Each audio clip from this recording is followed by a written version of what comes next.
There we go. I had to turn on the mics were off, so Yeah. now they're working. We're having a conversation amongst ourselves without involving the recording. Can you hear all right, Jeremy? I can hear really well. It sounds really neat. Is that a guest I hear? That is a guest. Oh, I can even see him too. Yeah. So, I guess we'll start. But yeah, I got back at 1:45 this afternoon. Excellent. So you'll be super tired and maybe delirious, and I'm already delirious because I'm sick. Just trail off and Yeah. you get some coffee. I would like to just take this moment in time. Wait a second. What? Where's the Hot Wheels car? What a wheel scar. The one I brought last week with the bottle opener on it? Oh. This is a terrible podcast. I'd probably put it in the pile. Yeah. I brought you a Hot Wheels car with a bottle opener on it, and you handed me this shark. That's so good. The New England Shark. Anyway. So good. All right. Stop the podcast. We'll talk about the story afterwards. Welcome to Auto Off Topic, episode 15. I'm your host, Andrew. And I, as always, am Brad. And tonight we have a guest, our friend Jeremy Nutt. Hey. Hey, Jeremy. Lift your mic up a little bit. Just All right. talk directly into it. Like right to the side of it. Yeah. Okay. Just like that. There you go. Perfect. Perfect. All right. I'm here. Now we can hear you. Great. It actually sounds a lot better all of a sudden. Yeah. Yeah. See, They're that's funny how like that works. right in the middle. So we have the advantage of we've done this 14 previous times. Yeah. So Yes, it's not bad. So I've got for beer, I grabbed because we have impending snow doom apparently yes, up here in New England, which is why I'm delirious and overtired. Yeah, We'll because get you're to trying that to afterwards. beat that storm. Because so you got like 12 inches of snow coming or something tomorrow. I don't know. Yeah, It's crazy. 14 to 18, I think we're in the loop for. So I bought some Wormtown Brewery Blizzard of '78. Which predates all of us. Yes. Yeah. Yep. Yes, because I loved the name of it. It's also a dark beer with coffee beans, so that's I'm into that too. But Being Blizzard of 78, it must be a local brew. yeah, it's from Worcester. So I like the story in the back. It says, "The storm by which all storms are measured. Our winter offering pays tribute to those who were there and those who have endured hearing about it over and over again." Which is everybody in our generation, Yeah, because our parents exactly. talk about it over and over and over again. It was the worst. My parents have an interesting story because they were still dating, like, early on. So are my parents. Yeah, and, like, my mom got stranded at my father's parents' house Yeah. for, like, days. Yeah. Some story like that. My mom had a shovel thrown at her Volkswagen Beetle because she was out driving because she was a nurse. Ah, And a guy was mad at her because she was driving, but she was legally allowed to drive because she had to get to the hospital yeah, absolutely. to be a nurse.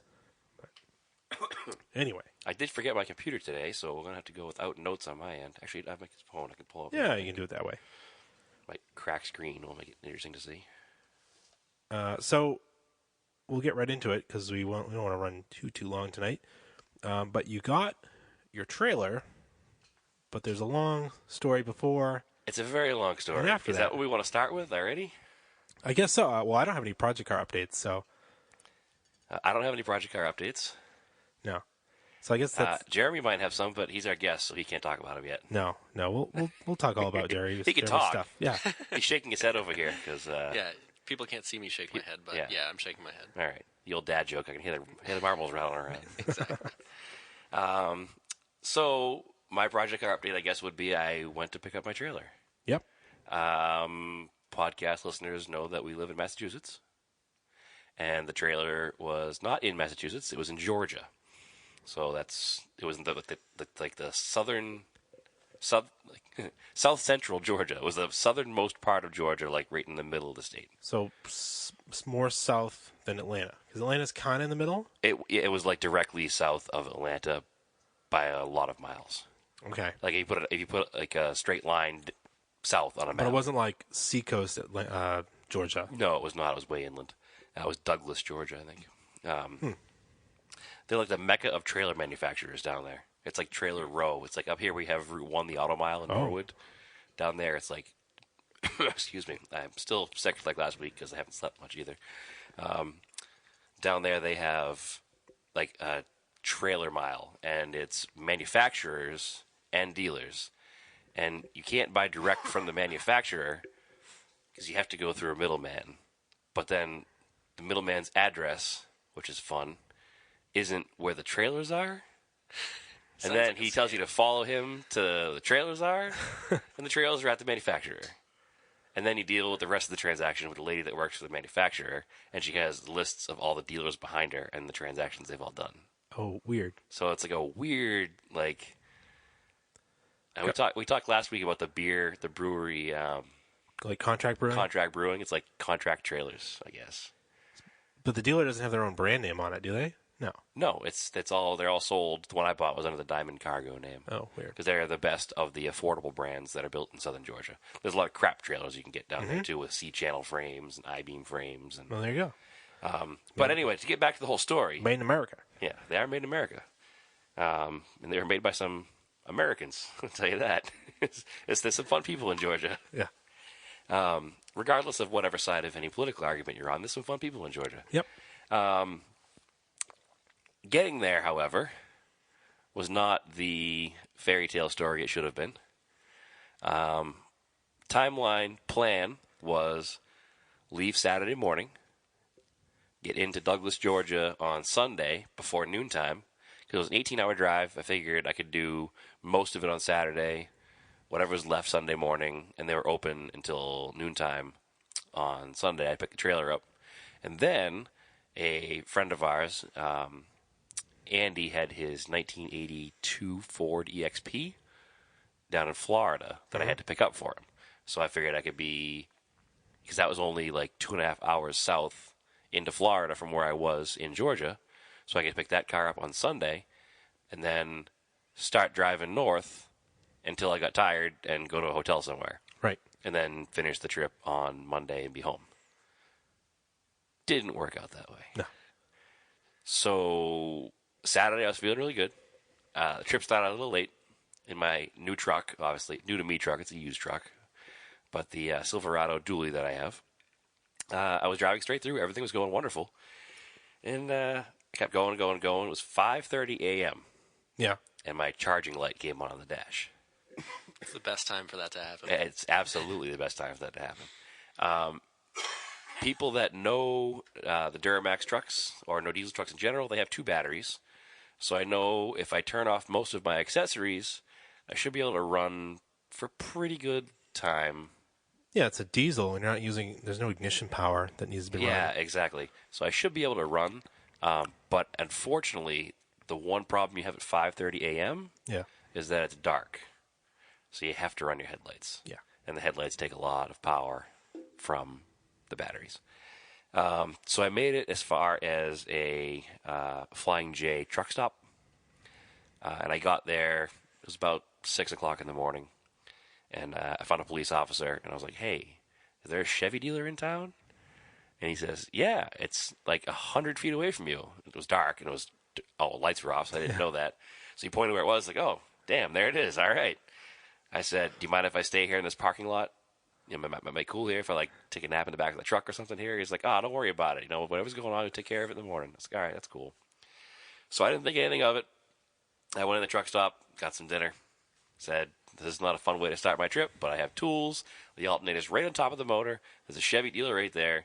I guess, best case, worst case, I'll make this happen. They should be able to sell me the part. I should be able to do this in like an hour in the parking lot. It shouldn't tie me up too much. I should still be pretty much on my schedule. Car dealerships around here are always open. Car dealerships in South Carolina don't open on Sundays. Well, parts aren't always open, but But I figured if the dealership was open, yeah, maybe I could figure out something. But something they call the part. Sometimes they'll call the parts guy. right, but even the sales department wasn't even Yeah. open on Sunday. So, also in South Carolina, because of some blue laws, again, I'm not saying anything negative about the church. We have those here in Massachusetts. But We did for a long the time. blue laws in South Carolina say that because Sunday is a day for worship, certain stores can't be open until 1 p.m. One of those stores is car parts stores. What are the odds of that? I don't even want to discuss this. So now I'm thinking I'm going to have to wait from 5:30, 6 o'clock in the morning until 8 or 9 when the stores start opening, and now I have to kill from 6 in the morning until 1 in the afternoon in the Flying J parking lot in Waterboro, South Carolina, Water something, South Carolina, and there's only so much Waffle House you could eat. Yeah. So I can't just continuously eat Waffle House all No. morning. So I tried, but that might be why I'm more sick now, actually. It's biscuits and gravy just did me in. Over waffled. No waffles, biscuits and gravy. The gravy at Waffle House is the best ever. Only because we're from North and we don't have it. It's probably terrible if you live down there. Probably. But I love it. So it's like In-N-Out Burger. Like if you go to California, you have to go to In-N-Out Burger. Yeah. If you're not from there. It's true. If you're from there, you probably hate it. But regardless. Long story short, got my part. Put it in. Almost uneventful. Because it was an AutoZone.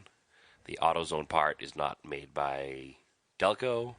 And the casing was a little bit different, and it didn't quite fit in the bracket. So as I'm slowly tap, tap, tap, tap, tap, tap, on all four corners of the bracket, of course I broke an ear off on the bracket, on the mounting bracket. So did my best to kind of put it together as I could. I wound up having to actually buy a file and file the casing of the alternator to make it fit. Weird. Yeah. But it's in there.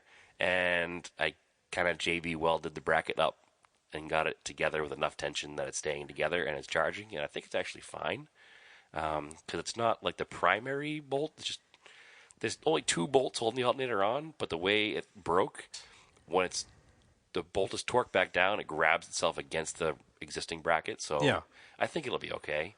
I mean, I'm here, so Yeah. I guess It's I like made it all the way back from It's Georgia. just like an aluminum bracket on that thing. It is, and it looks like it's part of the whole front case. Oh, yeah. Yeah, it doesn't That's look like it's a nice. separate piece. Yeah. That's how the LS engines are, too. They have this giant aluminum bracket that holds all of the parts. That's kind of what it is in the front, and it has like this. It's like an upside. It's like a U with the 2 little bushings in it, and then the through bolts go through it. So I think my truck will forever now have a broken alternator bracket. Probably. So I don't think it's worth fixing that. Regardless, I got it all done. And while I was there, some poor soul in his F-150, like a 2007 F-150, had a, sorry, I'm sick and overtired, thermostat. His thermostat let go. And he didn't have any tools. And he was also heading to Florida. And he was there with his wife, and I felt bad for him. So I also did a swap in a F-150 thermostat as well while I was in the parking lot. Well, there you go. So a little extra work, a little karma to make the rest of the there you trip go. go well, I guess. So Which it did, because you made it it to Florida. did. You I picked made it up to the car, Florida. and then, I picked the car up, and now you're back before the snow. So and I'm back before the snow. But the reason I'm saying that I'm overtired and sick, I was already sick, and then last night I was driving back, and I just rallied through the night to beat the snow. yeah, So it was an adventure and a half. yeah. But I'm back, and the car got up here safe and sound. It's in his garage. That's the only problem with traveling by car during the winter. Like, Yeah, and it's funny because it's 50 degrees out there right now. yeah. And the whole way up, it's unseasonably warm here. It was also unseasonably warm in Florida. It was like 85, and Except I was this sweating morning. my butt off. This morning it was unseasonably cold, and it rained overnight, so everything was an ice skating rink this morning. Yes, yeah, I missed that. Yeah. I went to walk outside this morning at 6 o'clock in the morning to take the dog out. We're about to go to work, my fiance and I, which we leave at a little bit after that. And I go to take the dog out and hear this crash. And I look outside and 2 cars collided right in front of the house. Whoops. Yeah. You have like the slightest of slight bends in front of the house, and there's been multiple head-on crashes there. Yeah. It's so Twice weird. already in the last couple months. So, and then the police show up. I called 911, and then it's weird though because I called from the house phone. The guy couldn't hear me. I was like, all right, that's weird. It's a strange thing. So he hung up on me, and I hung up, and then he called back and he could hear me, and I was like, no, you're all set. The police are here now. He's like, oh, okay. All right. Because if you call from a landline, they'll just send somebody out Yeah, anyway. yeah. That's why I did it, but because it was easier, you don't have to tell them Where you are. where you are and Yep. stuff. But anyway, yeah, the police cruiser was sitting there. He was making sure that people were all right, and people were coming around the corner, almost rear-ending him because one car slid off onto the curb. Welcome to New England. And then I think a guy in a plow truck dropped the plow and went up onto the curb to slow himself down. It was that bad, huh? Yeah. Wow, that's good.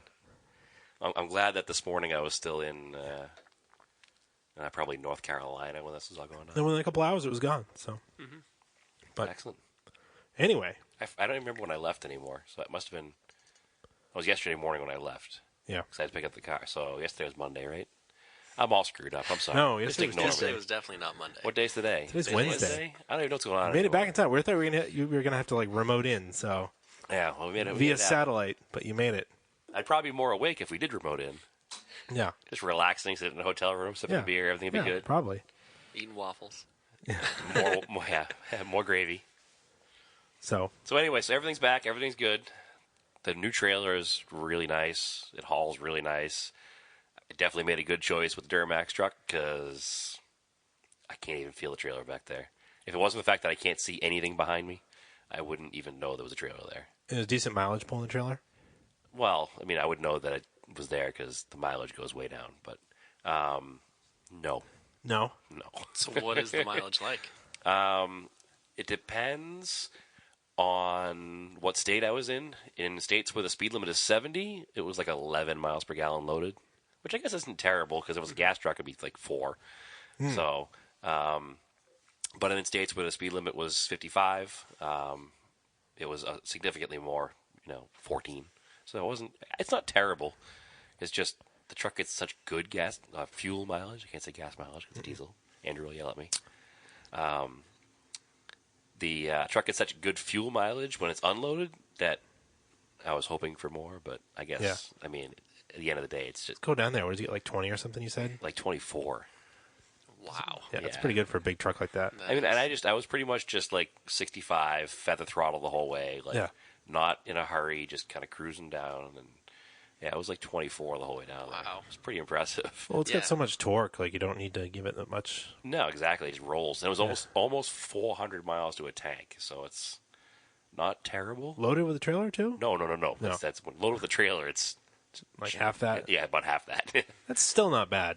It's not, but then every 200 miles, $50 more goes in the tank. Yeah. But No. it is what it is. Yeah. It does what it's supposed to do. It does it in comfort. It did it mostly reliably. Yeah. And what did break was, easy enough to. Well, that was the plan too, to have an American truck, so it's easy No, to service. that's yeah, exactly. That's why I bought the truck that I bought. I didn't want to buy I mean, I would love to have a 1965 International with a Nissan diesel and something really cool going down the road. But Yeah. at the same time, if that broke in South Carolina, I'd still be there. Yeah. So Exactly. So anyway, I don't have any project car updates, but let's ask our guests some questions. yeah, I guess 'cause, so. I didn't do any scale project car stuff No, either no, because no, I've been driving all week. No, I kind of planned that we would. I've been sick too over the weekend, so I did go to a rallycross. I did do that. I visited our Did you buddy go- Jordan. You just photogged.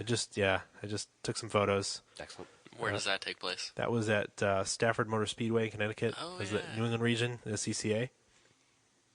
And I finally got to see his project car STI in action. All the fruits of our labors. Yeah, which I went for a ride. I forgot how fast those cars are, Well- especially on like dirt. And especially coming from driving your Montero all the way down. Yeah, that's true. But it was like, whoa, this is like really fast. But it was cool, and I think he won some sort of trophy. I don't even know what place he came in. He But came in third place. Third place. In prepared all-wheel drive, I think. Yep. So there you go. He's got some Or hard work. modified or prepared, I don't remember. Not stock. No. Yeah, that's all I know. So that was cool. Yes, And- congratulations, Jordan. Yes, and I've also put up.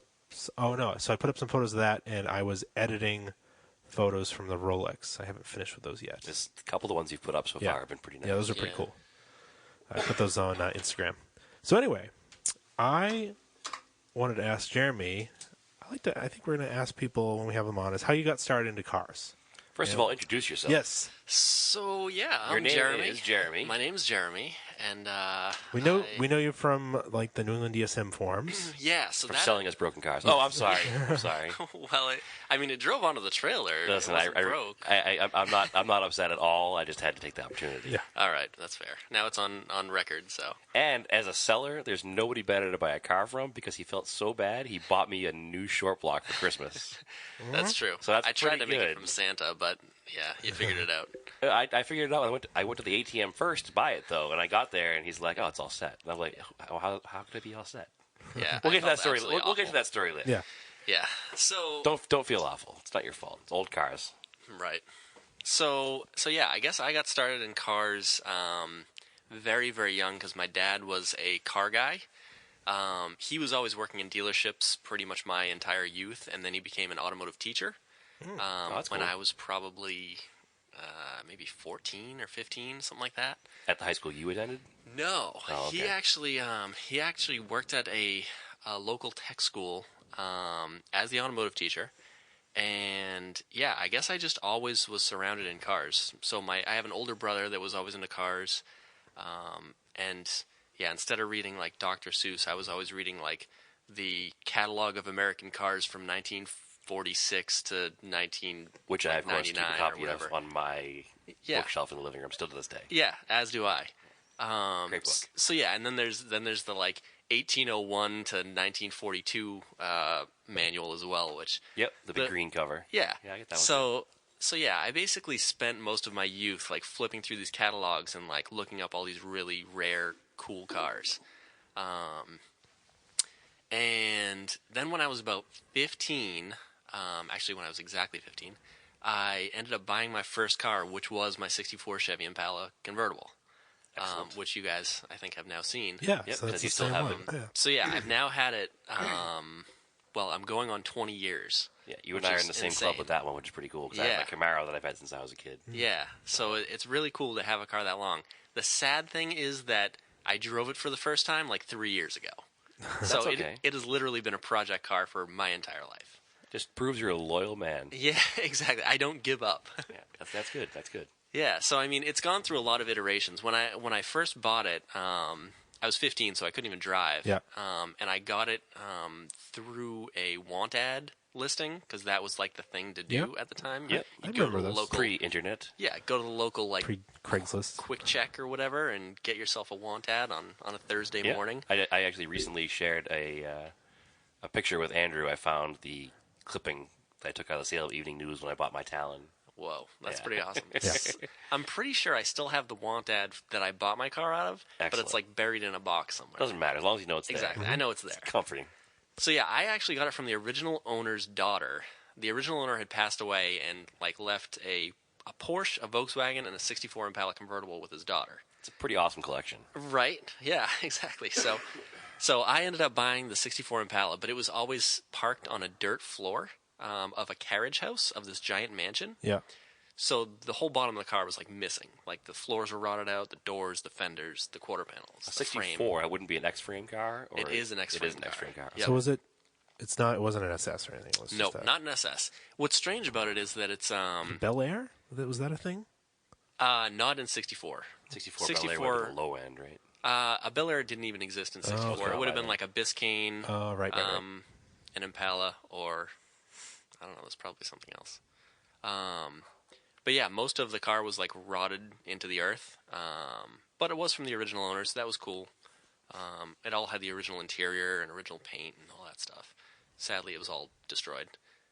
So then I spent the next 16 years or so kind of cutting it up and rebuilding everything, and that's pretty much where I learned how to do most of what I do. From that one car. From that one car. Yeah, it was me being broke as heck and trying to figure out how to replace floors in a car without buying anything.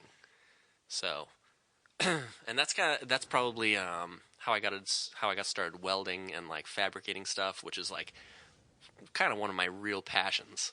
Have you ever had any education in welding at all? Or? The only education I had was when I was about 16. The school that my dad was working for had a like a late night welding course that it was like 2 classes or 3 classes or something like that I went to on the weekends, or late night or something like that. So I went there. I kind of learned the basics of MIG welding, and how to use a cutting torch. It was like the most basic of like how to not kill yourself with these tools. Oh. Right. So I did that, and then I bought myself a MIG welder with like my market basket money that I was working there. $3.75 an hour. Yeah, basically. Yeah, I was getting like minimum wage and basically dumping all of my money into my Impala and tools. Nothing wrong with that. So No. yeah, that's All right. So that. It's just a couple of questions. So you were into it before, because I'm always interested to know if people are into it before or after they got their license. 'Cause yeah. some people are into it after they get their license, Yep. because like a car doesn't make any sense to them when they're like a kid, because you can't do anything with it until you can drive. Right. And then other people are into it, like us. They were into it before, and then I kind of wanted to know how you got into welding. So it was that car that sort of pushed you into learning how to weld. Yeah, it was the fact that I was just like broke as heck. Yeah. And I was working at Market Basket for minimum wage. Yeah. And then I basically had to force myself to learn all of these different things. So my dad was always like an engine, like he was a mechanic at a dealer, so he usually did like engine, like mechanical repair stuff. He wasn't like a body guy. He wasn't like a welder.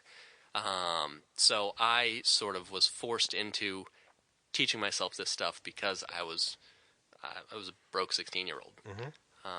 So yeah, I basically bought flat pieces of metal and shaped quarter panels and like lower doors and rocker panels and lower fenders and floors and all that stuff. You just listed every panel on the car, pretty much. That's exactly what I've replaced on it. Yeah, I've replaced almost every panel on the car. Some of them I've replaced more than once. Because of the time. Because of the time. Well, the thing is, when you replace it when you're 16 and you have no idea what you're doing, it comes out terrible. And then, like, 4 or 5 years later, you look at it and you go, that is awful work. Like, who on earth wants to have that on their car? Right. So then you cut it off again, you replace it again. So now it's cyclical because you start in the fender. By the time you get to the quarter panel, It you needs a new realize fender. the fender's not good anymore. Yeah. And then by That's the time you exactly do that it. fender, you're like, man, I did so much better in this fender than I did in the quarter panel. Yeah. I better do that quarter again. Yeah, and pretty soon you're 16 years in and you That replace explains the quarter 16 panel years 3 or right 4 there, yeah. times. Yeah. So when you bought it, was it a 6-cylinder car or was it a... Yes, it was a straight six Straight with six. a 3 on the tree, which Okay. is really an oddball thing because it's convertible. And normally, Yeah. if you're getting a convertible, you're also spending some money on some other options. You wanted everything but the convertible, I guess. Yeah, this was complete opposite. It was convertible top with a 3 on the tree, straight six, bench seat, no power, anything. Very base model car, base wheels, base hubcaps. Yeah, just convertible top. It was pretty awesome. And That's a green cool. interior, which is like sweet. Was it green on, what was the... Because I think it's flat black now, isn't it? It's flat black now. Yeah, and it was originally like a forest green color. I can't think of the name of it off the top of my head. It's been so long. But the interior is olive green, and the interior is like okay enough where I can drive around, and I don't mind sitting in it. But like if my family gets in it, they're not real thrilled about like the lack of carpet, and like the seats have holes in them, and there's some springs hanging out, and there's no door panels. But I think it's pretty cool. You just got to train them, that's all. I know, yeah. Where did the car come from? Massachusetts? Yeah, it was from Wayland, Massachusetts. So that's South Shore, right? I have no Yeah, idea. it's kind of like I don't- Metro West. Metro West. I don't think I've been there since I bought Oh, the I car actually when I had was like 15. Marlboro. Yeah. Like Route 20. Yep. Okay, I know Yep. where that is. Yeah.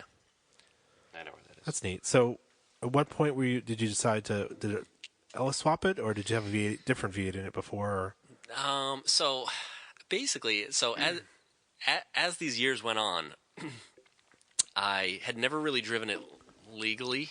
I would like throw some plates on it and drive it around the neighborhood and stuff. And up until like I said, like 3 years ago, it still had a sticker on it from like 1989 or something like that. Which is awesome. Yeah, which is pretty cool. So when I started actually driving it, I realized that the 6-cylinder was just awful. It was super slow, and I was constantly battling the carburetor. It would always have like a dead spot in it, and then I'd rebuild the carburetor, and then like it wouldn't idle, and then I'd mess around with it again, and I'd have some other problem.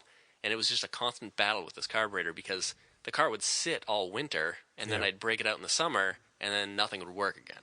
So I said, okay, I'm done with carburetors, first of all. And if I'm going to get rid of the carburetor, I might as well just put a V8 in it. Because that's good logical logic. thinking, right? Logical. So then it... This is pre Holly EFI swaps anyway. Yeah, So. and of course, I'm still like not one to like spend a whole bunch of money on like an EFI swap for like a straight 6 or something. Right.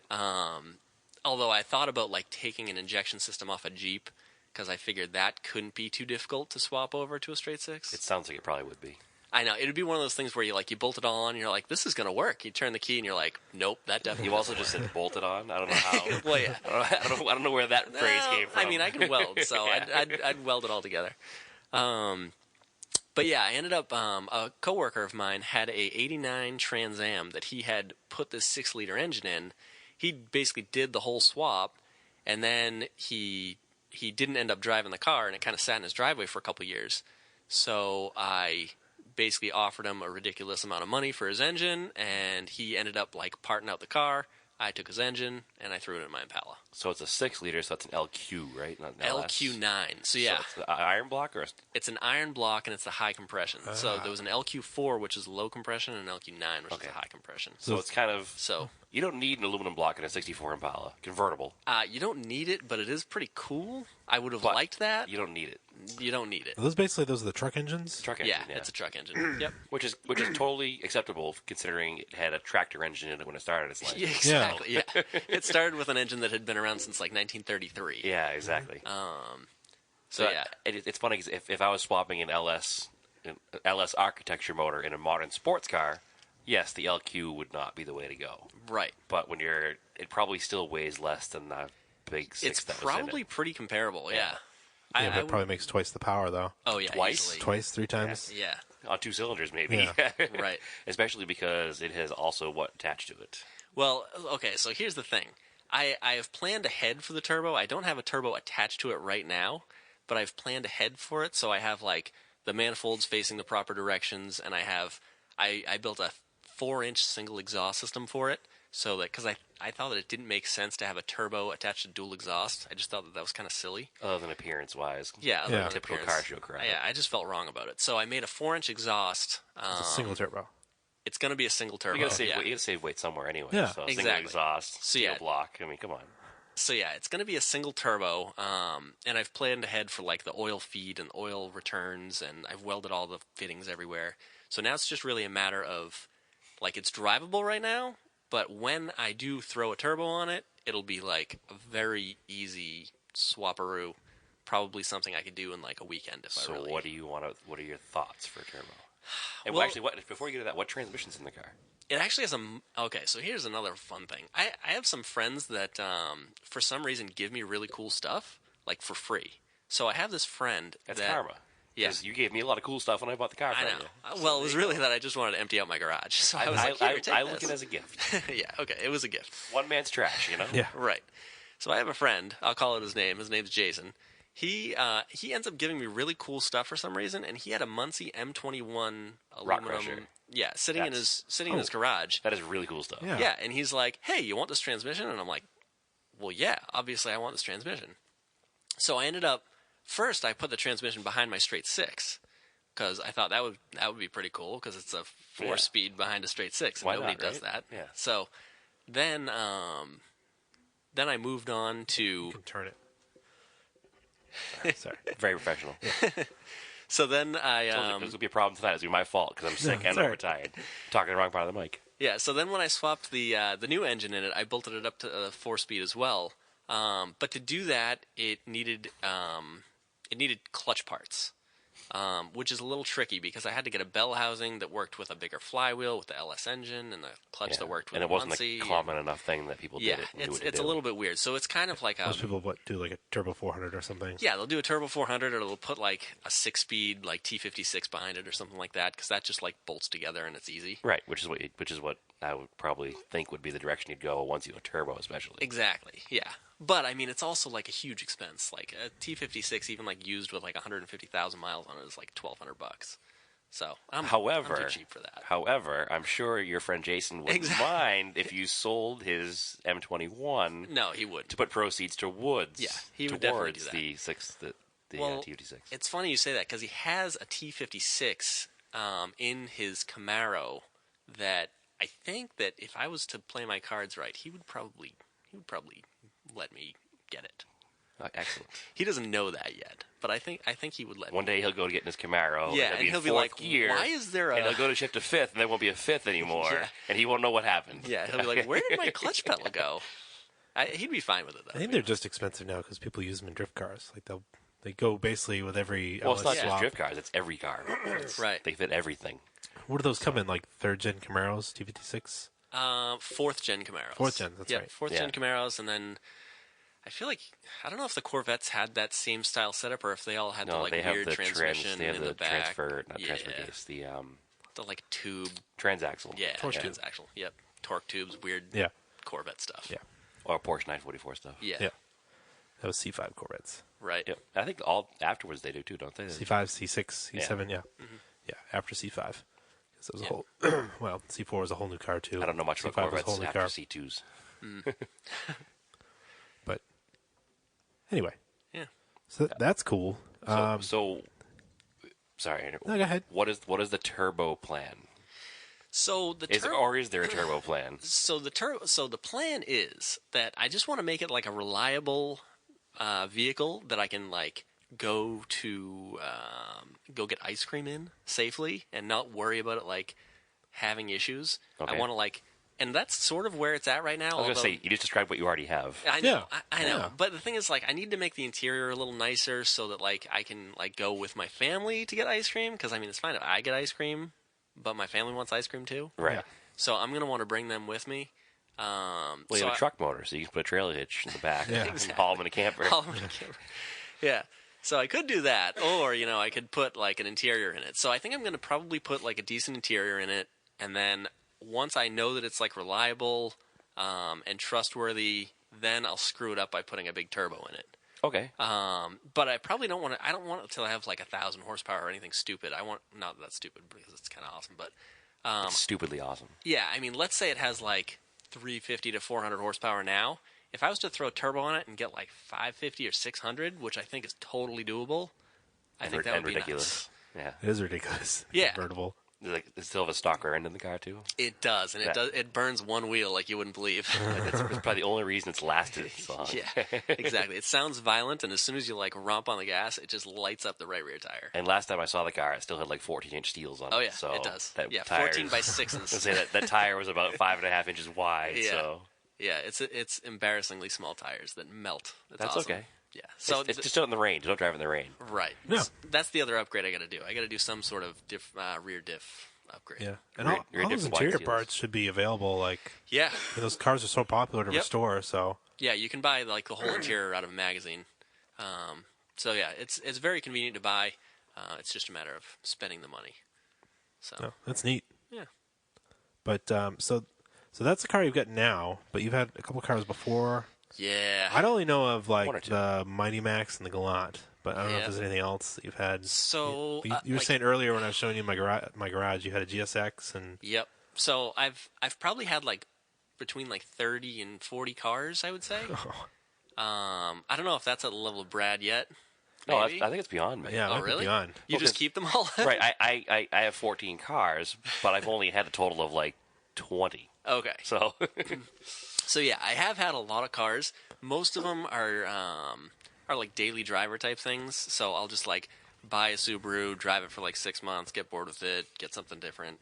But then I always have like the Impala in the backgrounds that I always play with. So yeah, for interesting stuff, like when I was younger, I used to build a lot of mini trucks. So I used to put like air ride suspension in all kinds of things and hydraulics and all that super cool like teenager type awesomeness. which is funny because we had it in one of the episodes earlier. We talked about one of the listener questions. I think was what's one thing you regret doing in the car when you were a teenager or something like that. And we were both talking about how neither one of us ever got into that kind of stuff when we were kids. Yeah. We don't really know how we didn't get into it. Yeah.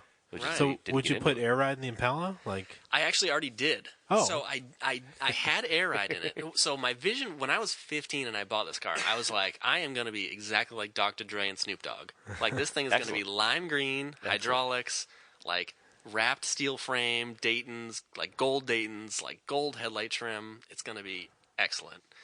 And then I kind of got a little older and I was like, well, to have hydraulics, you got to like wrap the frame in steel and you got to reinforce everything because it's a convertible and it was so much work. So I was like, all right, I'll put air ride in it.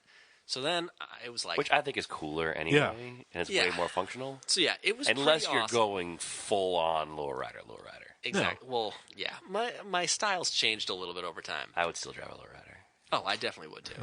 Yeah, 100%. Like a G body low rider. yeah. exactly. Everybody in my family would disown me, and all of my friends, Andrew included, would probably not be cool with riding Probably. around in it. But But you'd be riding on 13-inch Daytons, hitting switches. I really want to do it. I know. Yeah. It's awesome. So yeah, I put the air ride in it. I had it like that for like a few years. Didn't drive it on the street legally. I would cruise to my friend's house like with like some other plates on it from my S10 or something at the time. And then I took them out because I needed to move the car at some point, and to get them like to a reliable point where I could drive from one house to the other, from the old house to the new house, my parents' houses. I had to do something about it. So it was either throw a bunch of money at the air ride and make it like safe, or pull it all out and put springs back in. Wow. So I did that. I put all the springs back in, and then I just never put the air ride back in. So So do you still have the air ride? no, I actually sold it all like a couple of years ago. Actually, you know what I did is I either traded it or I sold it to get the Galant. Oh, really? Oh, Yeah. Excellent. nice. I think that's where it In went. that case, good choice. Yeah, exactly. See, my grandfather Everybody has wins. a 75 Cadillac Eldorado. Oh, that needs hydraulics and Yeah. Dayton's. Well, see, I want to see just it. put air ride in it. It's a front wheel drive. Well, Yeah. See, I want to just do air ride with like 3-inch white walls and just that way. Because I mean, I don't know what else you do with that car. Just mob around town all day long. Pretty cool. Yeah. That has a sunroof too, right? The No. huge no sunroof in that No, car. no sunroof. Just it's got the Landau top, Oh, that's right too. And the red leather interior. red leather and white. That's a pretty cool car. It's a very cool guy. It has like 20,000 miles on it. Yeah. It's ridiculous. Oh my goodness. Yeah, it's super clean. But Someday Andrew will drive that car, Yeah. and we will have airbags in it. Yeah. 'cause- Right. And Dayton's. No, no Dayton's. You can't do Dayton's in the Just front. put the It's a Dayton's. front wheel drive car. You can't do yeah, it. It wouldn't. probably stock it wouldn't look right. hubcaps and the wide, Either, like 3 either inch stock white walls. hubcaps or like a 16 or 17-inch like flat dish wheel, Oh, yeah. like painted steel. Not a 22 or anything like that. No, but, no. Which I was just in Florida. I saw plenty of those. Right. Yeah. Like 2007 Impalas with 32s and Yeah. And lift kits. They're everywhere down there. It's like a plague of them. Right. They're heinous. So did you had mini trucks? I know you had a Mighty Max 4G60 Yes. swapped. So I did have the Mighty Max 4G63, and that was actually the second one that I built. Yeah. Because around like the year, so my first car that I drove every day was an '87 Dodge Ram 50, Okay. which now this is all probably making Cemented sense. to your you guys. love. Yep. Yeah, so that cemented my love for these things. The problem was it was an automatic, and it was like the slowest vehicle on earth. As they are. Yeah, That So- would have been a 2-liter, right? 2-liter Yep. automatic, and again the carburetor never worked right. So it was like a As they constant. don't. Yeah, They do. They all work fine. No, it's a carburetor. They all should belong at the bottom of the ocean. Carburetors are awesome. Andrew makes fun of me all the time. 90% of my cars are carbureted, and I love them. I don't know how any of them run. Carburetors work on magic. They really do.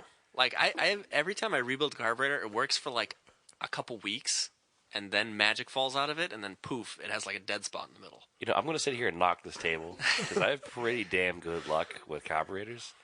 And Wow. of all the problems I've had with any of even my Mitsubishis, carburetors hasn't been the issue. That blows my mind. Yeah, I even have the Raider. All the problems the Raider has had, none of them are caused by. It has that like knockoff Weber on it. It's not even a Chinese- genuine it's Weber. a It's a Chinese Chinese Weber. cheap like $150 The, Weber. the Right. Wuber. And the thing runs and starts up in negative 10 degrees Fahrenheit. It's Yeah. It's ridiculous. That's insane. Just throws valves out of the valve train. Right. Right. Well, your fuel injected Montero throws oil past the valves anyway. So what the hell's the difference? It's fine. It starts every time. Right. And so does mine until I overheated it. Anyway, carry on. So yeah, the '87 Ram 50 started my love for those trucks, and then that also started my repetition of selling cars after like 8 months. So I sold that, and then I had a plethora of cars, and then around like the year 2000. So I got my license in '98, and then around 2000, I saw a Mighty Max in some guy's yard, and I was like, "This is the time. I'm gonna get another Mighty Max." Excellent. Because it's the same as the Dodge Ram Yep. 50. Yep. So I went over and knocked on the door, and it turned out it was a guy I knew, like Oh, excellent. from the mini trucking world, and he was going to do all this mini trucking stuff to it. But he's like, I guess I'll sell it, and I was like, well, what do you want for it? And he's like, $200, and I was like, sold. That's not the I guess I'll let it go price. Yeah, That's like the I exactly. want this thing gone price. Right. That's pretty good. So I gave him the $200, and because he said it didn't run, so I brought it to my friend's garage, and that's where we did all the like mini truck and stuff. And I knew zero about like 4G63s and turbos and stuff like that at the time. Yep. So all I knew was I was going to put a V8 in it. It was going to be like a 318 or a 340 Yeah, or which one does when you're a teenager exactly. in this area Yep. that was I'm brought now, up like- on muscle cars? yeah, I'm like 18 years old at this time. I'm like it's going to have a V8. It's going to be fast. It's going to have a manual transmission. Right. So I went to the junkyard looking for a manual transmission and a V8, and there was none there that I thought were like sufficient of my needs. So I was leaving the junkyard, and I walked by this Eagle Talon, and I was like, that looks like the engine that's in my truck, except it's got dual overhead cams and a turbo hanging off of it. And I was like, tells the time era when it happened, when you find a complete 4G63 in a junkyard. complete, like from top to bottom. So I was like, well, that's weird. So I took a couple measurements, like with like dollar bills and stuff, like measuring things, like how many dollar bills wide is this, and transmission stuff. And I brought it back to, I brought these measurements back to the truck, and I was like, yeah, this is like the same engine that's in my truck, because it was a 2.4 liter in the truck. Right. And the 4G63 Yeah, because this is all like liter. pre-internet, really. Yeah, exactly. That 2.4 is the 4G64, right? Yeah. Yeah. So it's essentially the same block. Yeah, which actually isn't a bad motor either. It's much better than the 2 liter in No, your it's other where truck. I know. I wish I The had known heads are this what's at the time. different. Yep. Yeah, but that's a good reliable motor though. The Right. Lance ran those forever and ever and ever. Yep. So I ended up going to the junkyard, and I bought that engine for like $250. This also tells what time this time complete this like was. turbo. Like he told me I could take whatever I wanted from it. So I took the wiring harness, I took like the intercooler, like everything. And he said the only catch is that it doesn't come with a warranty. And I was like, fine. I was like, all right, no warranty. I'm fine with that. I can fix engine stuff. So I ended up getting it back to the garage. And I immediately found that it had a broken timing belt, because that's what 4G63s do. No, that's what why it was in the junkyard. non-maintained 4G63s do. Exactly. That's what $250. that's what sidelined probably 85% of the production of them. Right. So that is where my life lessons of 4G63s started. I ended up swapping it into the truck. I rebuilt the head, and I got the truck running and driving. And then I kind of like, I couldn't get it to do something. Like there was something about it that wasn't running right, and it just like pissed me off because I couldn't figure out what was wrong with it. It might have been like Probably idle the surge. hunting idle, yeah. Yeah, I think it might have been like idle surge or something, and it was like driving me nuts. And of course, it's like pre-internet, so I couldn't. It's something figure we out all what the know heck. now immediately what to do, but Exactly. So I fought it forever, and eventually, a friend of mine said, "Hey, I know a guy with a '90 Plymouth Laser in his yard that he wants to get rid of." And I was like, "Okay," but I was still living with my parents, and I was like, "I can't bring another car home, so something's got to go." all right. So I went out on like a Saturday morning. I ripped the whole truck apart, called up the junkyard. Junkyard came and took the shell. I kept the motor, and then I went and bought a $200 Plymouth Laser. And Nice. yeah, so that was turbo, front wheel drive, 5-speed. Shortly after that, I bought a 90 GSX that was like abandoned in a parking lot. That came with a Nissan Sentra, because I couldn't take one car without the other, because they were both awesome. abandoned in a parking lot. And the deal with the owner of the car was like, you got to take the Nissan Sentra if you're taking the Eclipse. And I was like, all right, Sure. take them both. So I just called up the junkyard, and I was like, come pick up this Nissan Sentra in the parking lot. Yeah. And they're like, all right, just leave the title under the seat. So that worked. And yeah, then I bought my blue D50. Actually, no, I got that actually for free. Some kid That was on a the pretty clean internet. truck, actually. It was a super clean truck, yeah. So some kid posted on the internet on a D50 forum, "Hey, I just blew up my engine. Does anybody want this truck?" And he was in Hancock, Massachusetts, which is like right on the border of New York. Okay. Hancock, yeah. Massachusetts. I've never heard of it. No, Yeah, it's this little town on the border of New York. So I was like, well, if it's free, I'm gonna go take it. absolutely. So because I was like, I have a 4G63 in my garage, and this is like a couple years later. It's been sitting in my parents' garage for a few years at this point. So I went back and I grabbed the truck. I felt bad, so I gave the kid $100 for it. I brought it back, swapped the whole engine in, and then I kept that for like 6 or 7 years. So you had that for a long time, because that's what everybody knew you as, is the I guy know. with the blue yeah, truck. I was 4G63 Mighty Max on every forum. Nice. Yeah. You had like Xterra wheels on it? No, not Xterra. Cadillac. Cadillac Escalade. wheels. Escalade. Yeah. I was like, Escalade, Xterra. SX, whatever, Yeah. And then I had the Dodge Viper brakes on it, and like mishmash of transmission stuff. It was like it had wide block internals. It was a KM 132 with wide block internal gears that are wider than the narrow block Yeah. gears. But they fit in the casing? Yeah, they all like internally. It all fits together. bizarre. There's some wackiness that you have to do on like each end of the casing, like with like washers and stuff. Yeah.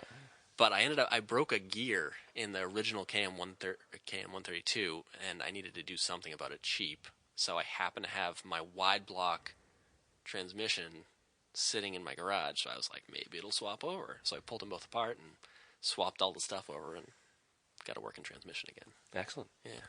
Yeah, that was a cool truck. I remember that truck well. Yeah, because I Yeah. think people are doing just like Tremix and that stuff now. Yeah.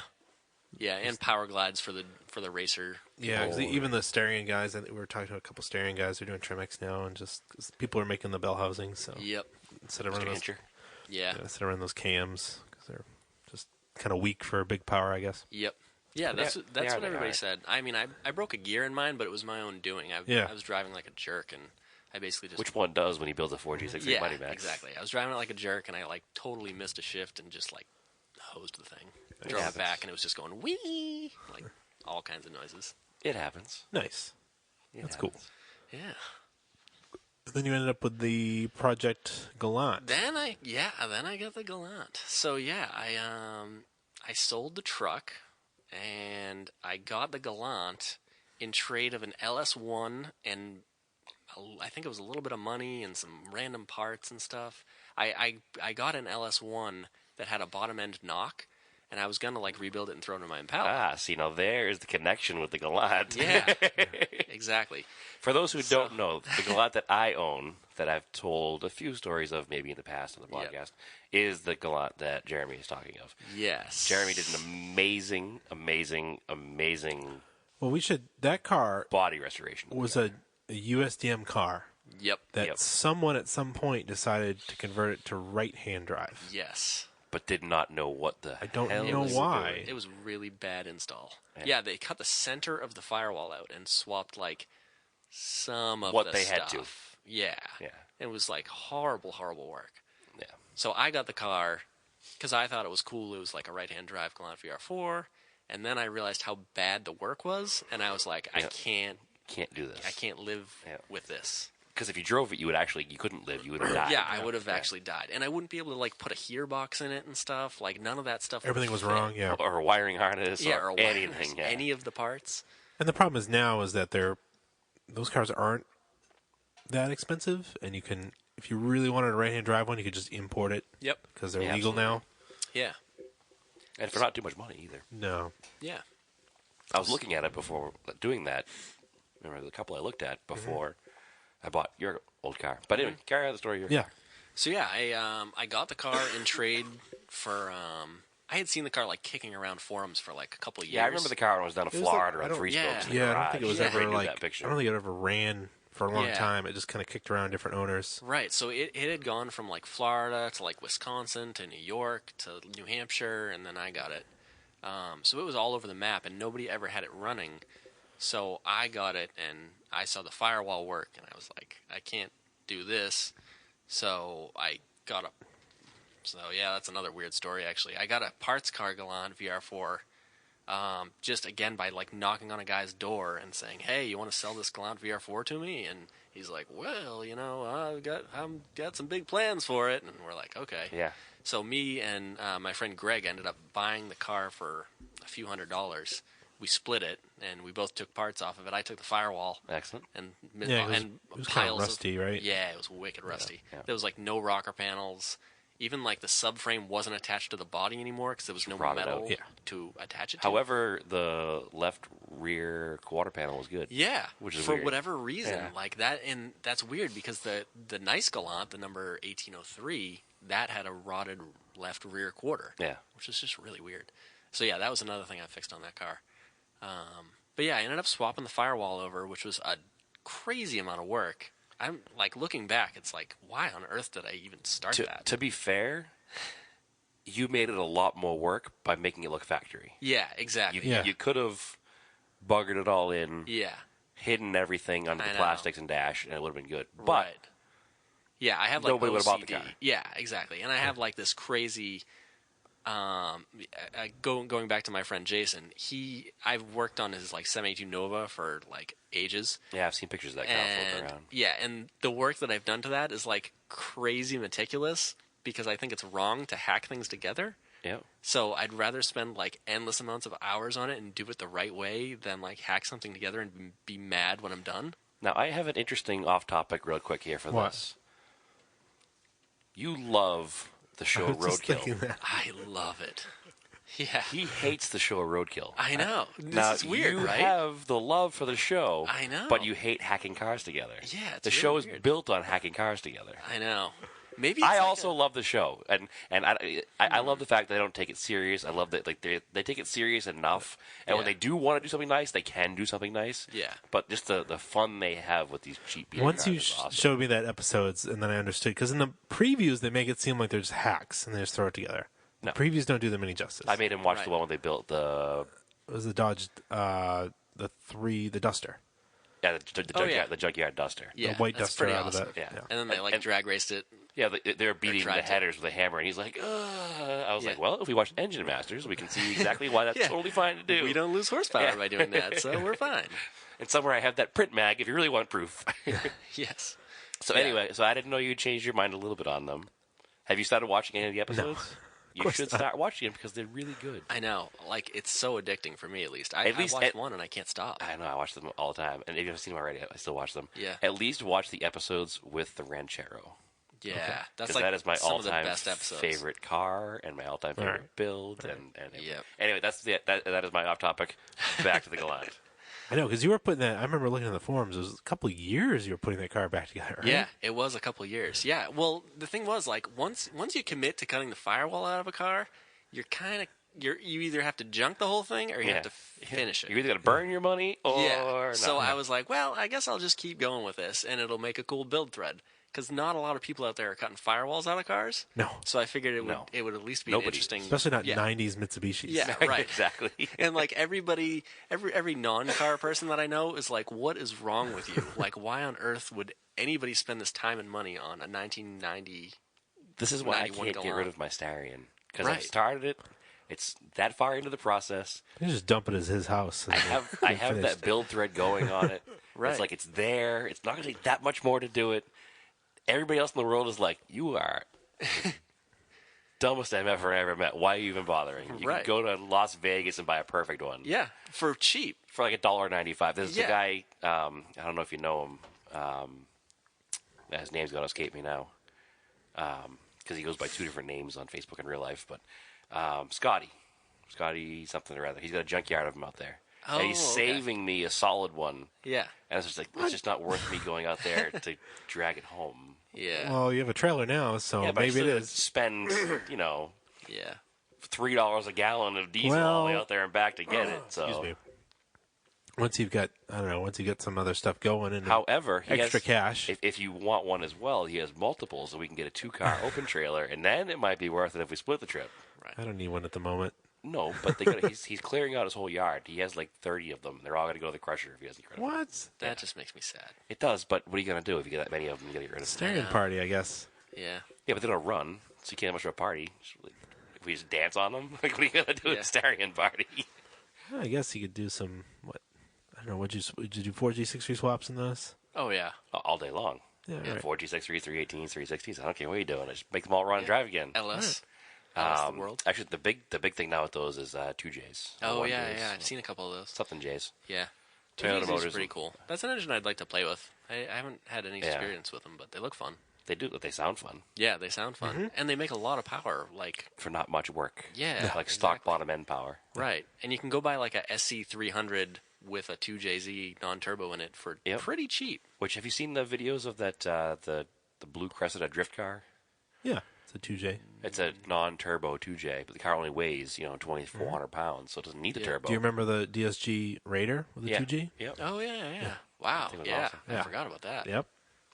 That was a cool car. Hey, we keep going off the Galant, so carry on with the Galant. So, I mean, I don't know. What else do you want to know about the Galant? It's Well, I know you put it all back together, put Yep. an engine in it. so And yeah. it was for that- sale for a The long best- time. the And I was best- like, here's the best part of the whole And I was like- story, which I can tell as the buyer. We can carry on.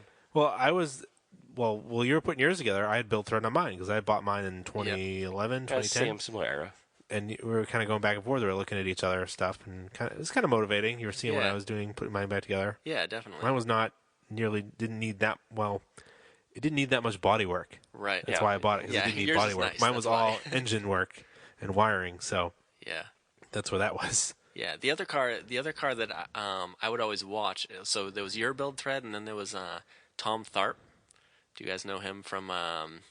He's got the YouTube channel. Turbo Tom. Turbo Turbo Tom. Tom. Yeah.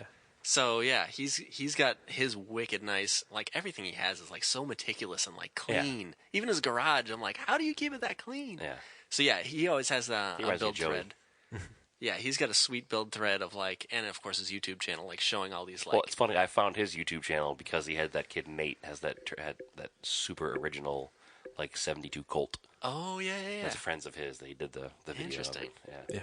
Yeah. Which actually, another off topic. I was driving to Florida this weekend. A car hauler passed me with a yellow 74 Colt coupe on it. Weird. Whoa. Yeah, I was like, So you chase him couldn't get down? my phone out fast enough. He was going he was going 95 south. I was coming 95 north. Oh.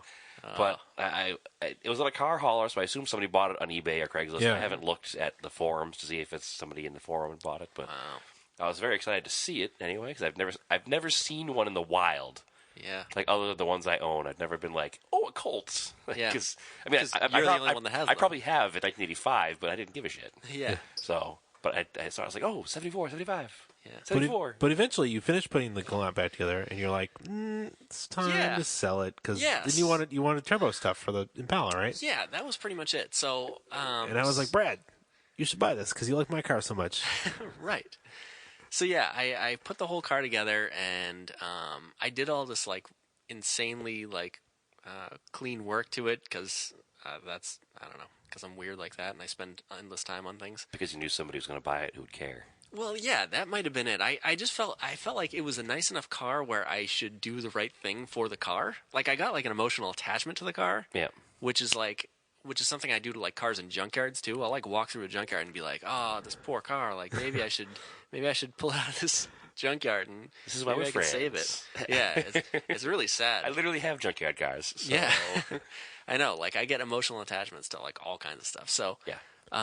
so yeah, that's what happened with the car, and I did all this work to it, and I got it done, and then I was like, what am I gonna do with this thing? Like I really have no reason to own it.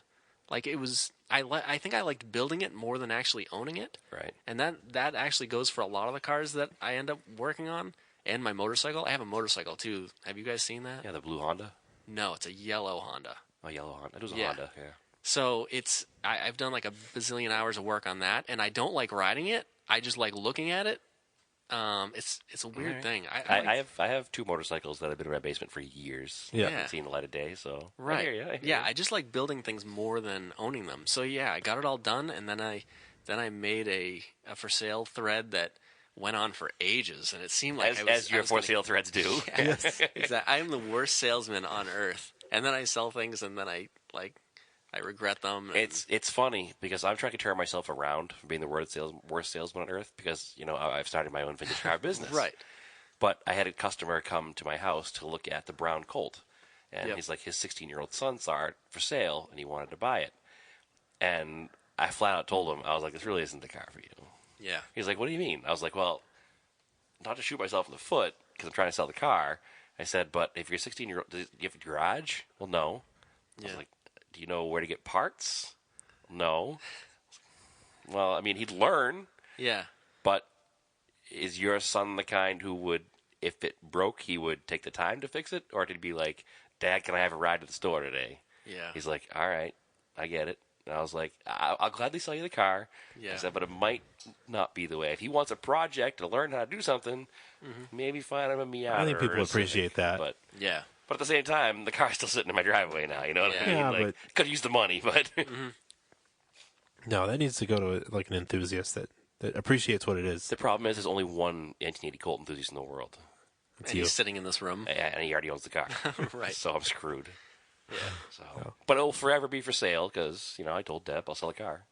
So Yeah. I will sell the car if somebody wants to buy it. I'm not going to give it away, but Yep. I mean, I was literally down like $1,200 on the car, and I was like, nobody Yeah. wanted it $1,200. I was like, well, I'm not going to go any cheaper than that because Yeah, it's a good deal. It's a good running car. It's not Right. $1,200. Any car for $1,200 is Yeah. a fair Yeah. deal. Yeah, these Does it days. run and pass inspections? $1,200. Yeah. Yeah, there's no more $200 cars. Yeah. Like, What's the joke that you guys had on one of the earlier episodes where every $800 car's cars. $800? yeah, Yeah, yeah. that's what I we paid bought for it. bought a lot of $800 cars. That Yeah. car was one of them. Yeah. Right. But- So Starion was one of them. Montero, Montero was one of them. No. Stephanie Subaru. Yeah, Yep. your Montero was one of them. Stephanie Super was one of them. Wasn't your Raider $800? No, the Raider was like $5. Oh, Yeah. Good deal. Yeah, the Raider was like free. yeah, it should have been. Hey, it ran for a year. Yeah. So anyway, the story with the Galant finishes off that you had it for sale for a while. Yep. Yes, I did have You had a lot of tire kickers. A lot of tire kickers. A lot of people like me who were like, I really hope you sell the car because I want you to get what you want. Yeah. But at the same time, like, I'm trying to save up some cash and sell some things. I really want to buy this car from you. Yep. And I bugged you about it for like 6 months or so. Right. And luckily, nobody else bought it. And luckily, I was the only one that carried on with my promises of buying it. Well, when yeah, money our other eventually. friend, our other mutual friend, Brad Anderson, was.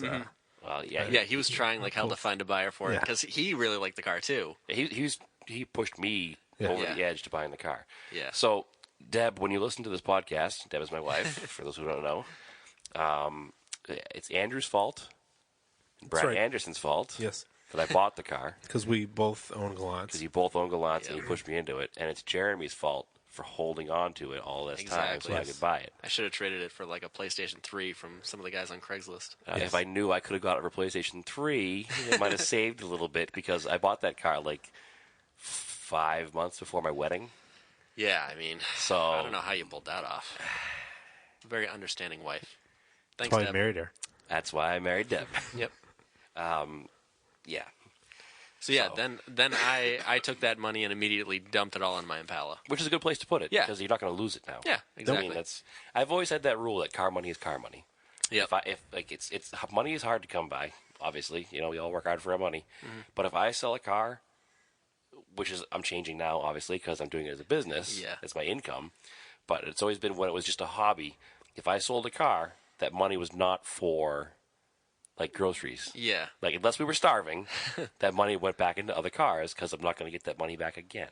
Yeah. And that's actually how I wound up buying the Galant because I had the Jeep Comanche pickup Oh yeah. that I was gonna I put some remember that. time and effort into, and then I wanted the Galant, Right. and then our friend Justin wanted the Comanche, so I sold him the Comanche for like half of the price of the Galant, and then I had less money to come up with to buy the Galant. Yep. So, and the Comanche and the Galant both suffered the same fate, unfortunately. They both Really? needed motors like within days of sale to new brutal. owners. Yeah, which isn't your fault. Again, Yeah. I'm not blaming Jeremy at all for what happened to the car. But he put a new top end on the car, rebuilt the head, right, Yep. and put a bottom end of unknown origin. Yes. Yeah. The bottom end was we called it the mystery engine because one of the guys on the local New England DSM forum had it in his garage for like years, and I saw it in like the background of some other picture that he posted. Like he Right. was selling like I don't know some other parts, and I was like, "Hey, is that a 6-bolt in the background?" And he's like, "Yeah." And I was like, "Do you want to sell it? Because I need one for my Galant." And he's like, "Sure, but I don't really know much about it." And I was like, Yeah. "I'll take it." So I ended up buying it, and it had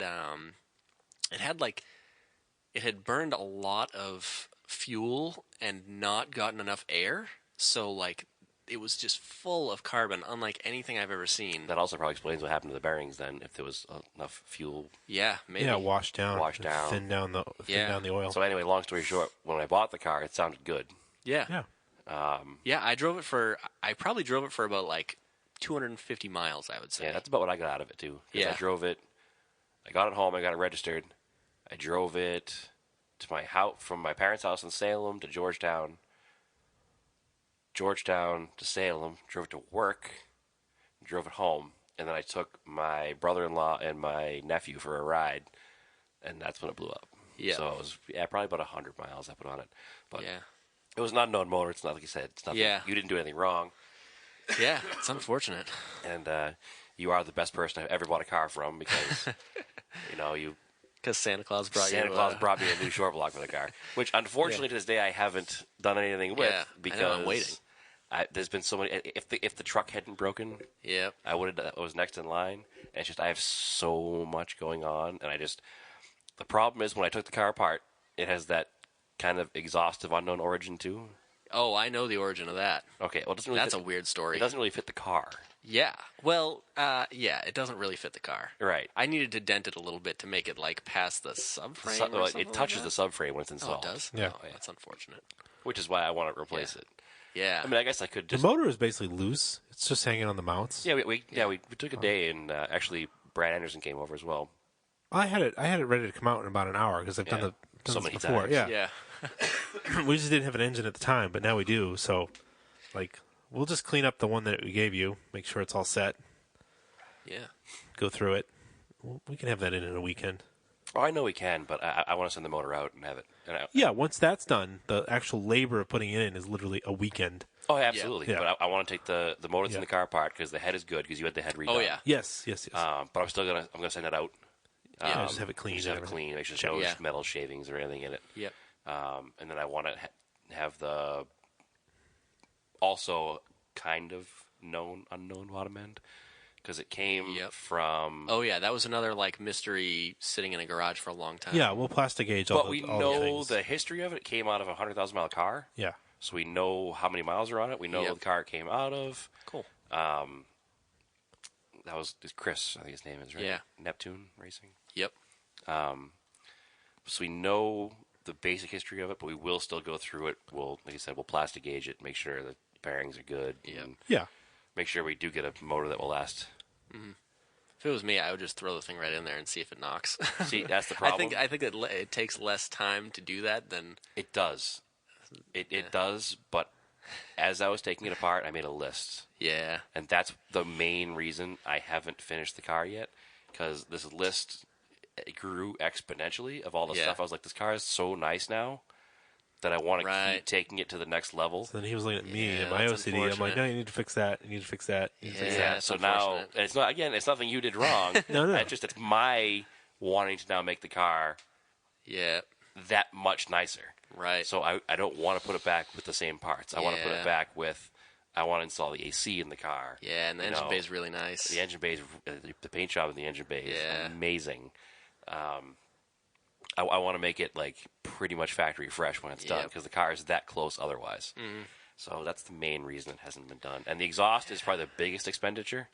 Just make your own. No? Is that crazy? It's not You bought crazy. the downpipe and then made the rest of it? Yeah. Brad Anderson has a downpipe for me, actually. I think he Yeah. said. So just a first gen downpipe. The length was towards the end of it because the bumpers on those cars, the USDM bumpers are longer. Yeah, So that's where the difference is between that and a 1G DSM exhaust. yeah. Is just the length of the muffler. Yep. So Well, I do know that it didn't. Maybe it fit at one point, but once Yeah. everything settled in, Yeah. the That must have been it. downpipe was knocking on the Yeah, frame. I and that's remember when I denting first it looked in. under the car. I was like, "Oh, that's what the knock is. It's just the exhaust hitting Yeah. the frame rail. I mean, the cross member." I was like, "Perfect. This is fine." And then I moved things around, and it still wasn't happy sounds anymore. So, Yeah. That's brutal. but nonetheless, I'm not upset. That's why you're here. nope. Yeah, I was invited here, so No, we'll make it work. it's not so bad. Yeah, we'll definitely make it work. And the more cars that I sell from my collection, the closer it gets to being done. That's true. Unfortunately, Sapporo broke at the very end of last season, so I got to fix that first now again. But Yep. Yeah, that's a cool one. so no other project cars now other than the Impala. No, I moved into a new house that had a much smaller garage. Oh, your garage is so, amazing. You had a nice garage. Yeah, that was a nice garage. So I need to kind of work on other people's stuff for a little while and make some money so I can build another garage. That's pretty much my game plan. Is I'm gonna try to not buy anything project wise for a little Okay. while, and probably just work on other people's stuff. Because like I said, I think I just like working on stuff and building cool cars more than I like owning them. Right. And I think if I was to start another project, I would probably get it done and then just like get rid of it. Yeah. See, Although I like to talk about building cars and then Yeah. collect them. Well, and do sometimes it. I'll just help people with their cars because I just Yeah. like working on them. So maybe this is Because I a don't like three-way spending- conversation we have to have here. Where Wait a minute. I send a car to Jeremy to do a 4G63 swap in. Yeah. And then Andrew can go down and help build the car. There you go. And then everything's all done. I'll pay you some cash and I'll drive it home. Everybody wins. But I did come across a Porsche not too long ago. That's Ruh-roh. actually, yeah, I know. I think about this Porsche like every day. I'm actually staring at a model of like one that's pretty darn close. A 930? I don't know. I think it's either a 911 or a 912, like 1960s. Okay. It's And a narrow body then. got me. I don't know enough about Porsches to like know what the heck anything That'd be is. like a wide body because it's turbo. So the Yep. fenders, they call it hips. It's got Okay. hips in the back. Yeah, and then- 930 is the turbo. Yeah. Okay. Earlier So, yeah. than that, they'd be narrow. I would guess this is a mid 60s, either 911 or 912, but I can't tell because I'm not hip to Porsches. I don't really know enough about them, and it's also like buried in the woods mostly. Really? So yeah, basically, when I was in high school, I used to drive by this car all the time, and it was sitting on a paved driveway. And then one day it disappeared, and I was like, "Oh man, I should have stopped to like try and buy that car because it Yeah. looked like it was like an abandoned car in this driveway." Yeah. So then, like, years and years passed, and just a few months ago, I drove by the house again, and I realized that, like, the leaves had fallen off the trees, and I saw it, like, tucked in the woods next to the house. So it's still there. It's now been, like, I don't know, let's see, 18 or 19 years since I first saw it. This is down And- your way? Yeah, this is pretty close to my house. So yeah, I'm dying to just, like, go there with, like, some cash and just kind of throw it at them and see what happens. Yeah, you got to do it now before somebody else does because the Porsche It's market like- is ridiculous. I know. But the thing is, like, it's so like buried in the woods that even if like you would never ever see it unless you knew to look for it. Right. So it's in a pretty sweet location because I don't think anybody else knows about it. Except for Dun, our dun, dun. 6 listeners. Except Yeah. for the 6 listeners here, Yeah, but which you I have to, won't give the location to. So yeah, I know of one of those too. Yeah, I looked at it a couple of years ago, the blue one, yeah.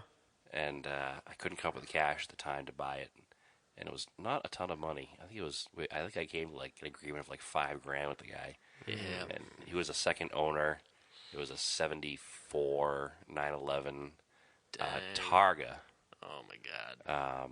glass back window, factory AC in like a Gulf blue color, and I didn't have the money because 5 years ago it was.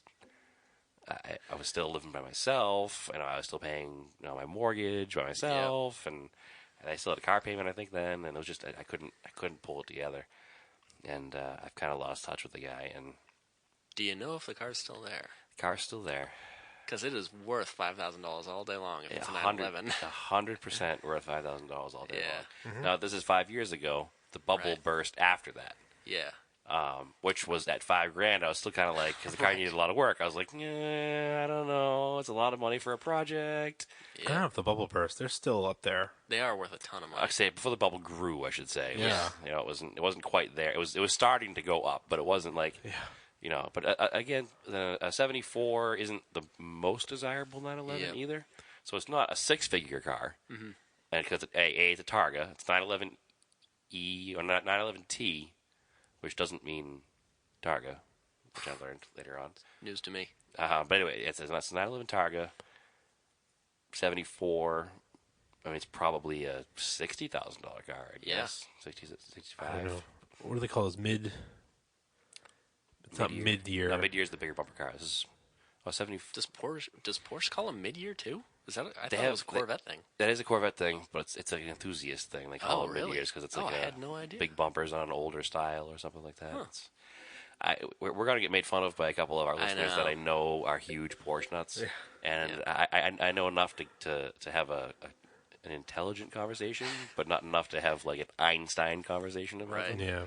So I know the car is worth all day long the money that I I've can't. been looking at be agreement with. 944s because they're cheap. They are cheap and they're pretty sweet.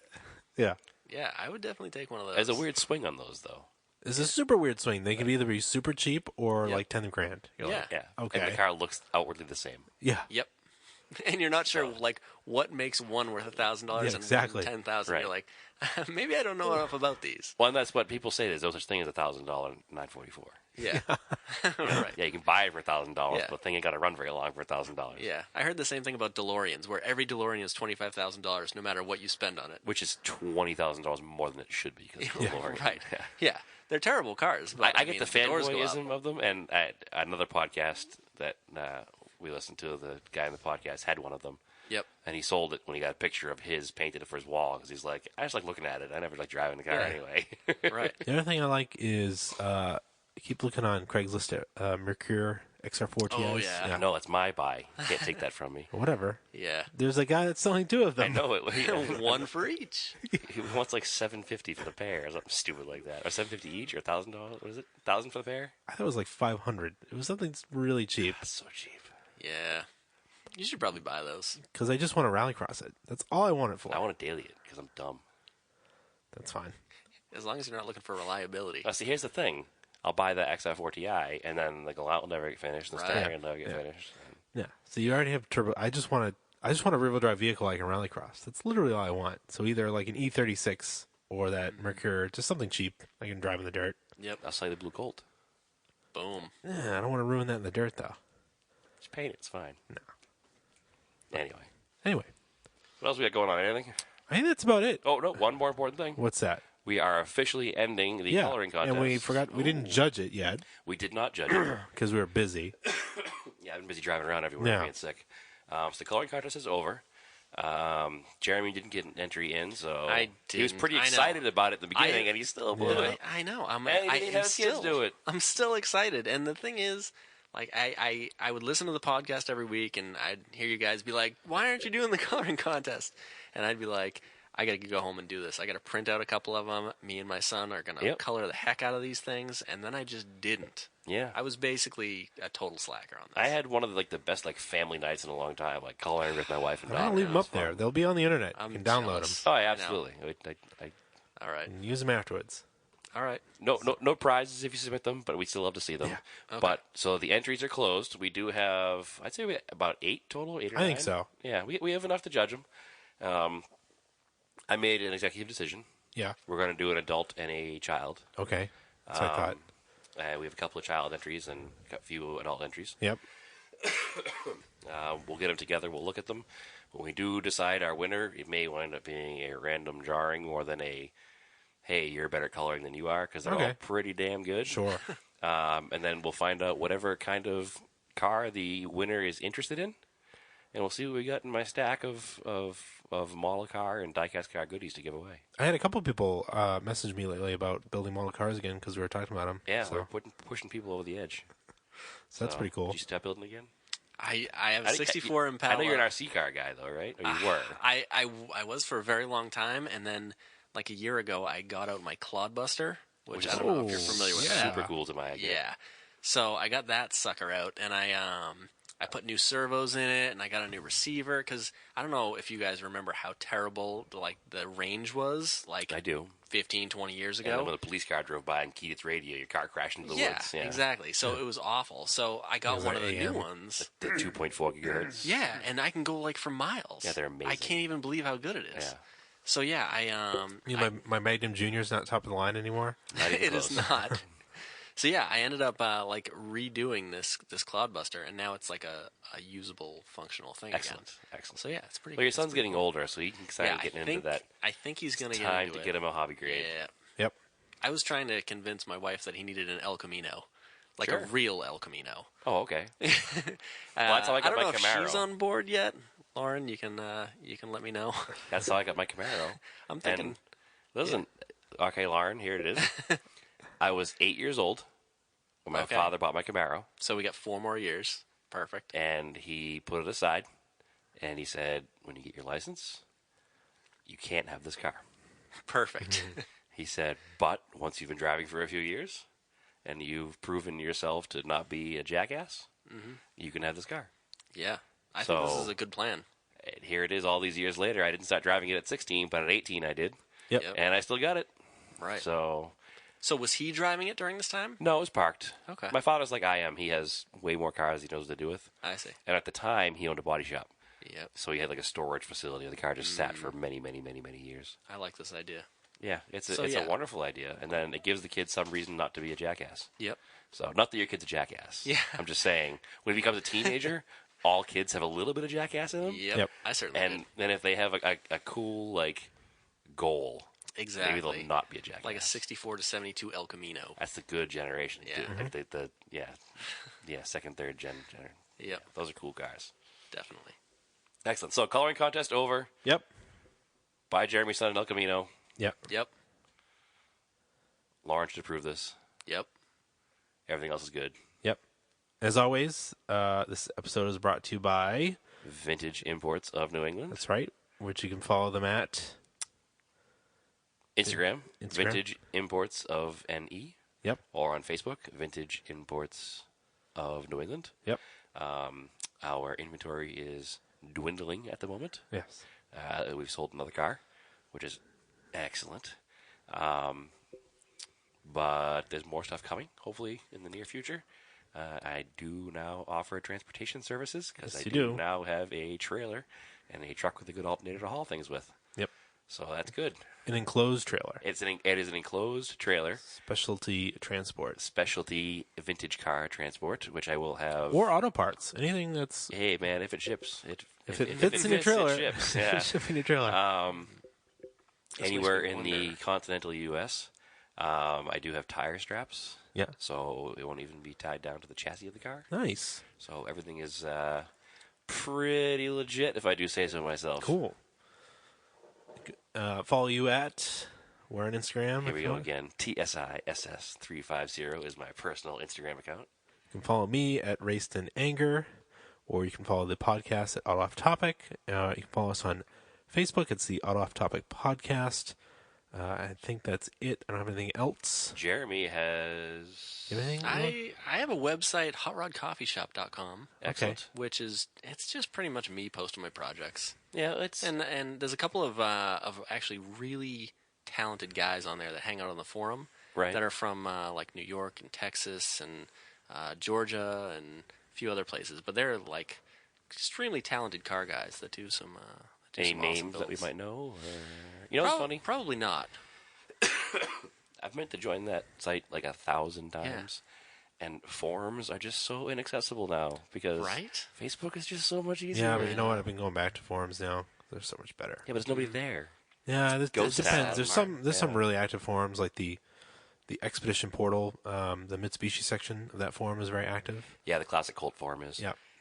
There's certain ones. So that are- maybe we should have all of our auto off-topic listeners all join up to the Hot Rod Coffee Shop. Let's go look at it. I support the idea. Yeah.